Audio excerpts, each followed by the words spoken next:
فإن الذكرى تنفع المؤمنين. وقال الله تبارك وتعالى في مقام آخر: إنما المؤمنون الذين إذا ذكر الله وجلت قلوبهم وإذا تليت عليهم آياته زادتهم إيمانا. وقال النبي صلى الله عليه وسلم: من سلك طريقا يلتمس فيه علما سهل الله له طريقا إلى الجنة، أو كما قال عليه الصلاة والسلام. بزرگان محترم، سامعین کرام، پہلی نشست کے اندر آپ حضرات نے تفصیل کے ساتھ طلبہ کا پروگرام اور پھر مقررین حضرات کے ذریعے گفتگو سنی. دوسری نشست بھی چل رہی ہے اور اس میں ہمارے مہمان یہی کہ ہمارے علاقہ کے وکیل حضرت مولانا جمال الدین صاحب تشریف فرما.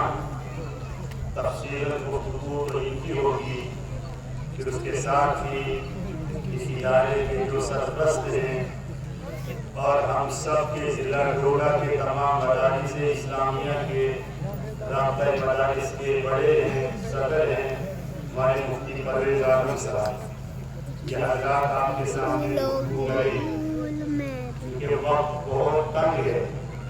موسمی حالات کی شاید اجازت نہیں دے رہے کہ کوئی لمبی چوڑی گفتگو آپ کے سامنے کی جائے. اس لیے کبھی موقع ملا تو جمعہ کے موقع پر تقریباً آدھا پون گھنٹہ ملتا ہے، کوشش کی جائے کہ تفصیل گفتگو کسی اور موقع پر کی جائے. پر آج کا یہ وقت جو بہت ہی تنگ ہوتے جا رہا ہے، جلسے کے آخری لمحات کے یہ حضرات کے سپرد کیے جاتے ہیں. بیٹھ کے آپ حضرات کا یہ جذبہ جلسے کے اندر حاضری یہ بہت ہی قابل مبارکباد. آج یہ جلسہ ہمیں سوچنے پر مجبور کر رہا ہے. آپ کی یہ جو تبدیلی یہاں آپ حضرات میں آئی، ٹانڈا والوں کے اندر یہ کس چیز سے آئی، تھوڑا آپ نے بھی وقتاً فوقتاً اس پر غور کرنا چاہیے. ورنہ پہلے سنا جاتا تھا کہ ٹانڈا کے اندر لڑائی جھگڑے بہت زیادہ ہوتے، کیونکہ ایران سے آتے تھے ادھر باہر سے کام کر کے تو پہلے حاضری دودھو کھانے میں دیتے تھے. اس طرح کی افواہیں ہمارے یہاں ہیں آپ کے بارے میں. لیکن جو آج کے حالات آپ کے ہیں وہ بہت ہی خوشنما ہیں، بہت ہی اچھے ہیں. یہ جو اسٹیج سجا ہوا ہے علماء سے، قراء سے، حفاظ سے، اور یہ جو مجمع جو داڑھی اور ٹوپی اور اسلامی لباس کے اندر آپ دیکھ رہے ہیں اس علاقے کے اندر، تو اس کے پیچھے کچھ محنتیں کار فرما ہیں. اور خاص طور سے وہ دو محنتیں ہیں. ایک محنت تو دعوت و تبلیغ کی محنت ہے، 40 دن 4 مہینے بہت سارے حضرات نے یہاں سے لگائے. ایک تو وہ تبدیلی کا ذریعہ بنا آپ کے معاشرے کو سدھارنے کا، یہ آپ کو بھی یقین ہوگا اور اس پر آپ سوچتے ہو. اور دوسری جو محنت ہے وہ یہ مدارس اسلامیہ کی ہے، جو درس و تدریس کا سلسلہ ہے جو آپ نے یہاں مدرسہ قائم کیا. اس سے قبل جب یہ مدرسہ یہاں قائم نہیں تھا تو یہاں کے اکثر بچے وہاں ہمارے نیلی کے اندر مدرسہ سلادوں میں تعلیم حاصل کرنے کے لیے آتے تھے. بہت سارے بچے یہاں اس علاقے کے ہیں کہ جنہوں نے تھوڑا بہت پڑھا، بعض نے تو حفظ کیا، بعض نے اردو عربی کے اندر داخلہ لیا، لیکن بہت سارے بچے. اور اس کی وجہ یہ ہے کہ آج آپ دیکھ رہے ہیں یہ جو اسٹیٹ سیکرٹری ہے ہمارے رضوان صاحب، یہ جو ادھر کے فیض یافتہ ہے، یہ جو آپ کی جامع مسجد کے امام صاحب ہیں شفقت صاحب جو تلاوت کر رہے تھے، یہ بھی اسرار العلوم کا فیض ہے. یہ بھی وہاں کچھ وقت لگا کر آئے، اور پھر مزید یہ جو حافظ جعفر صاحب ہیں کبھی وہاں اسمعی کیا ہے انہوں نے، ان کے والد صاحب کو مرحوم عبدالستار صاحب کو بڑی محبت تھی، اسرار لوم سے بار بار آتے تھے۔ اس سال وہ دار فانی سے رخصت ہوئی، دعا کریں اللہ تعالیٰ ان کی مغفرت فرمائے، جنت الفردوس میں اعلیٰ مقام نصیب فرمائے۔ اگر وہ زندہ ہوتے تو اس وقت وہ بھی سٹیج کی یا اس کیا کہتے ہیں جلسگاہ کی زینت بنے ہوئے ہوتے۔ خیر کیف ان کی تعزیت پر آنا ہوا تھا، اور پھر تھوڑا سا وقت نکال کر 10-15 منٹ ہم مدرسے میں آئے۔ مدرسے میں طلباء سے گفتگو ہوئی، مدرسین سے ہوئی، محتم صاحب سے ہوئی، اس وقت بھی جلدی کے اندر تھے۔ بہرحال یہ درس و تدریس کی محنت، اس کے ذریعے سے یہاں پر سینکڑوں کی تعداد میں حفاظ اس وقت دستیاب ہیں، اور علاقے میں کئی مدارس کے وجود کے اندر آئے۔ یہ وجہ بنی آپ حضرات کی محنتیں ہیں، یہ کاوشیں ہیں، اور جتنے بھی علماء اور حفاظ بنے ہیں یا سٹیج پر ہیں، تو مجھے لگتا ہے کہ ہر ایک کے علم کے اندر آپ کا حصہ ضرور ہے، اس لیے کہ آپ حضرات ان اداروں کا تعاون کرتے ہیں۔ اس لیے اللہ کی ذات سے امید ہے کہ اللہ تعالیٰ ہمیں بھی جب ان کو کل قیامت کے دن تاج پہنائے جائیں گے، ان کے والدین کو تاج پہنائے جائیں گے، تو اللہ کی ذات سے امید ہے کہ اللہ تعالیٰ ہمیں بھی ان کی وجہ سے ہماری بخشش کریں گے۔ آج ہم سب یہاں پر آئے، ایک بہت بڑی نسبت سے آئے کہ ہم یہاں پر آئیں گے، علماء تشریف لائیں گے، ان کی زبانی ہم قرآن اور حدیث کی باتوں کو سنیں گے۔ یہ کوئی چھوٹی سی بات نہیں ہے، بہت بڑی بات ہے۔ یہ جو میں نے حدیث پاک تلاوت کی، کثیر ابن قیس ایک تابعی ہیں، صحابی کے بعد تابعی کا نمبر آتا ہے، وہ فرماتے ہیں کہ میں حضرت ابو درداء رضی اللہ تعالی عنہ کے پاس ان کی مجلس میں دمشق کی جامع مسجد میں تشریف فرما تھا، بیٹھا ہوا تھا، اتنے میں ایک شخص آیا اور اس نے کہا کہ میں دور دراز سے آیا ہوں، اور میں کسی گھر سے نہیں آیا ہوں دنیاوی کوئی تجارت، کوئی دین کا معاملہ، بلکہ میں نے ایک بات سنی ہے کہ آپ ایک حدیث نبی کریم صلی اللہ علیہ وسلم سے براہ راست نقل کرتے ہیں، میں اس کو سننے کے لیے آیا۔ بزرگوں اس وقت اس زمانے کے اندر بڑی محنت، بڑی جدوجہد، ملکوں کا سفر کر کے علم حاصل کیا جاتا تھا۔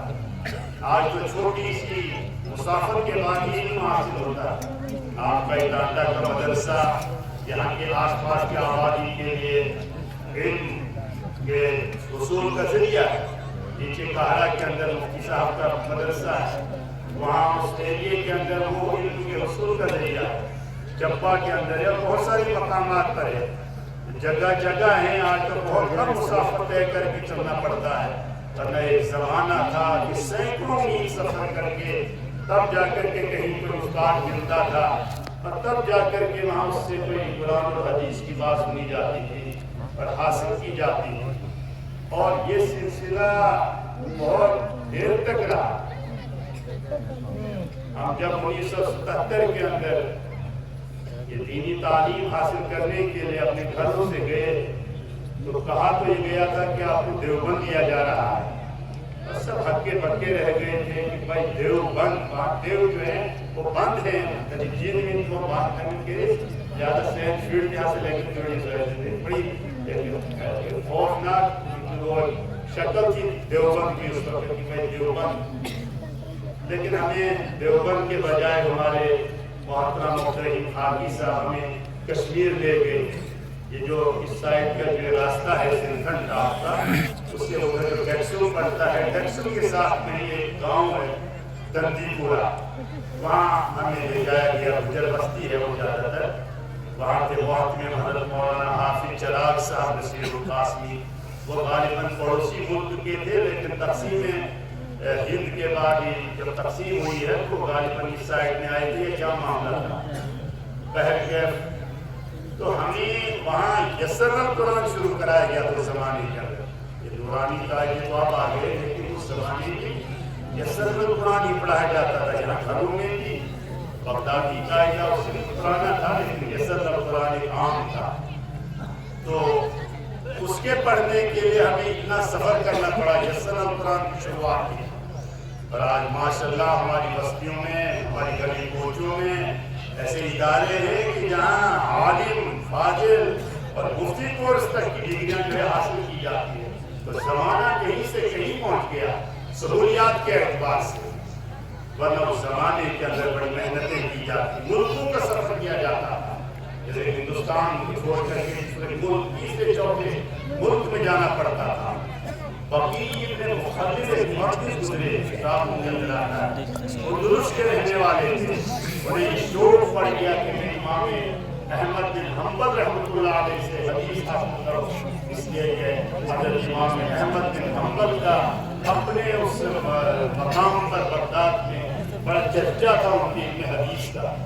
تو سینکڑوں میل کا سفر کیا، وہ بھی کچھ پیدل اور کچھ سمندری راستہ تھا. تو لکھا ہے کہ جب کشتی پر سوار ہو گئے وہ تو پھر درمیان میں جب وہ ہوائیں آ گئی تو کشتی کا رخ ہو گیا.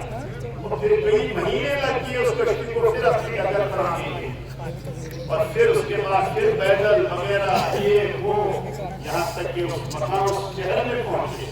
تو وہاں دریافت کیا کہ بھائی امام احمد بن حنبل رحمۃ اللہ علیہ کہاں ہیں، اس جگہ درس دیتے ہیں وہ. تو کہنے والوں نے کہا، وہاں شہر کے لوگوں نے، ارے زور سے یہ بات مت کہنا. کہا کیا بات ہے؟ کہا کہ اصل میں وقت کا جو بادشاہ ہے وہ ظالم ہے، جابر ہے. اس نے کسی ایک دینی مسئلے پر خلق قرآن اس زمانے میں مسئلہ ہوتا تھا، آیا قرآن مخلوق ہے یا غیر مخلوق ہے؟ حضرت امام احمد بن حنبل کا فتویٰ یہ تھا کہ قرآن جو ہے مخلوق نہیں ہے، یہ غیر مخلوق ہے، یہ اللہ کا کلام ہے، اللہ کی ذات سے نکلا ہوا ہے. تو اس پاداش میں بادشاہ نے ان کو نظر بند کر دیا تھا اپنے مکان میں. نہ کوئی ان سے مل سکتا تھا، نہ وہ مل سکتے تھے، نہ باہر کا کوئی مل سکتا تھا. بڑے پریشان ہو گئے. بالآخر انہوں نے ایک تجویز سوچی کہ میں بخاری کا ایک روپ اختیار کروں. جیسے مانگنے والا کا ایک روپ ہوتا ہے، پھٹے پرانے کپڑے پہن کر کے، ہاتھ میں کٹوری جیسی لے کر کے، کچھ ایسی پگڑی سی باندھ کر کے، تو اس بہانے سے میں جا کر حدیث حاصل کروں گا.